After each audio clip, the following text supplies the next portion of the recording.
In today's episode, John asks, what data would you be looking at about the Super Bowl and marketing? Now, first, a bit of clarity. The NFL highly regulates any and all marketing and branding around the event and has an army of lawyers that will hit you harder than Elandon Roberts if you do not strictly adhere to their guidelines, which means no using logos of any kind, no large parties in which you charge admission, no counterfeit goods, obviously. But even what you post online has to be of a journalistic nature rather than a commercial nature. So if you're trying to make money, essentially the NFL is saying, if you're trying to make money off of our thing, we're going to give you the beatdown. So understand that any marketing that you're planning on doing around the event, you want to be super careful and make sure that your legal counsel has approved it all, because you do not want a lawsuit from the NFL. They will crush you. So that said, let's take a look at some of the content and ways to pick this apart. We're not going to necessarily create anything here. We're going to look at what's being done and what's in the space using some media monitoring software and get a sense for ways that you could also potentially take a look at things. So this is Talkwalker's media monitoring software, which is the software we use. Disclosure, for being reviewers of it, we receive a free copy of it for FTC purposes. When you look at the Super Bowl, put in the hashtag and look at the last 30 days. You can go up to 13 months. You want to, anytime you're doing this kind of data analysis, you want to get a quick lay of the land and see what's going on. So like if there's an unusual drop in sentiment here, let's take a look at some of the hashtags and themes around the Super Bowl, because what you're going to find are some immediate best practices. We see here, some people don't like the New England Patriots. That's fine. There are some emoji that we would probably want to incorporate, knowing what's in there, some other themes, and then the greatest infection of our day, and the thing that as a marketer you need to be aware of and you need to be filtering out for, is politics. Politics invades everything, and it can really throw your data, especially if you're just trying to get a sense of things like sentiment or tone or specific phrases. We see good old politics rearing its ugly head within a sporting event. So let's go ahead and refine our query. I'm going to pause the video and just do a whole bunch of typing here.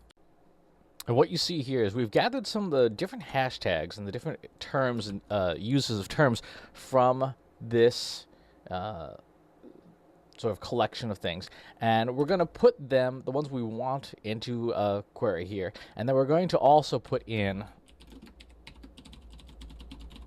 all of the political terms that, for the purposes of trying to understand how to market around this event, probably just don't want. We're going to take this back into our software, and now let's watch and see how things change. So we have removed a lot of the political junk, which was not helpful. And then if we look at our basic key metrics,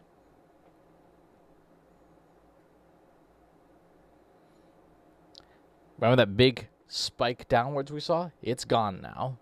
If you wanted to be marketing on that negative sentiment, I'm not sure why, but if you wanted to, you could. You could isolate and maybe reverse this query to focus only on those terms within relationship to the event. But in this case, we don't want that stuff. And now we have a much better sense of what's in the audience. So if we look at the demographics, we get a sense of what are the topical interests. No surprise, of course, sports, family, etc.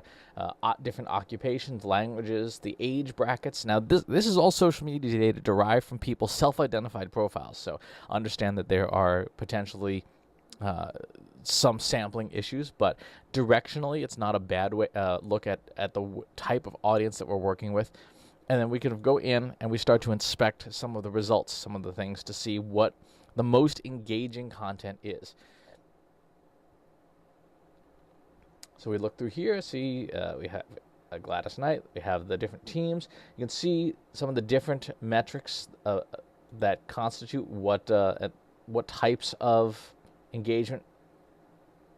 So if this one has 55,000 Facebook shares. So in terms of marketing around the Super Bowl, what's already catching people's attention, we can get a sense of it from these engagements. We can also sort by things like either audience reach or trending score in terms of how fast a trend is growing.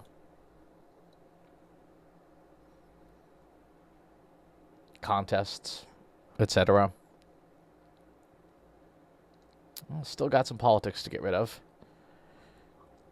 But this is how you would tackle, pun intended, the marketing around any major event. It could be, it's not just the Super Bowl, it could be CES, it could be Dreamforce, any major event. You want to go through, do a first pass, look at the broad topics and themes. What's in here? What's catching people's attention? And then filter out stuff that you don't want, that you know is spurious. And these days, it's almost entirely going to be politics. You're going to be reducing your volume of monitoring.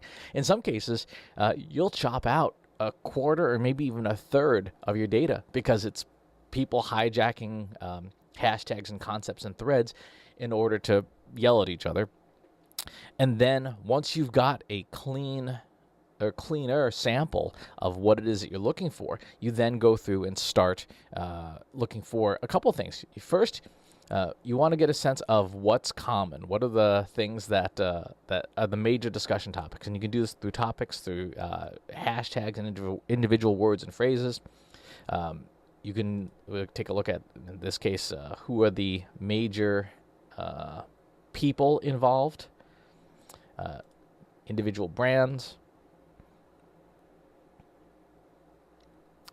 And then the thing that I like to look for as well is I'll export the data itself and run some machine learning on the data to find what's not shown on screen, but what is semantically important, but not prominent.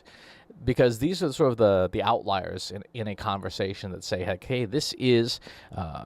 a few people are talking about it, but those few people who are talking about it in a way that may be important. It's something that would escape algorithms that are based primarily on popularity. So concepts that we could make use of. This is really important at a show like CES, for example, where if you want to understand a potential trend bubbling under the surface, you would need that type of machine learning. So there are lots of different ways to pursue this data, to understand this data. But look for the big stuff, look for the bubbling up stuff. But most important, filter the stuff. Filter until you've got a clean data set. And that's going to take you a while and a lot of practice. So understand that that is one of the things to look at. So that's how you do large event monitoring around anything. Most media monitoring packages offer some level of sort of analysis. I happen to like Talkwalker's because it's very flexible and the data export's really good for doing machine learning and stuff, more advanced stuff that no tool offers currently in market. So great question, John. As always, please subscribe to the newsletter and the YouTube channel. We'll talk to you soon. Want help solving your company's data analytics and digital marketing problems? Visit trustinsights.ai today and let us know how we can help you.